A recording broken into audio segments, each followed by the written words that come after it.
voy, yulduzlarga qara. So'rab ovora bo'lma. Yulduz olib bermayman. Bittasini ham olib bermaysanmi? Chanjon bonaga olib berardi. Qaysi biri kerak? Chapdan ikkinchisimi? O'ngdagi kattasimi? Xuddi qo'rqinchli filmdagi manzaraga o'xshaydi. Voy, yanami? Nega shunaqa paytda qo'rqinchli filmni eslaysan? Qo'rqinchli filmlarni buncha yaxshi ko'rmasang.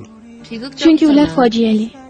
Ularni tomosha qilsam, tashvishlarim kichik bo'lib ko'rinadi.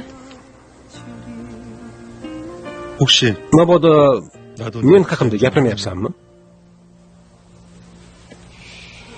Uxlayapman. Charchadim.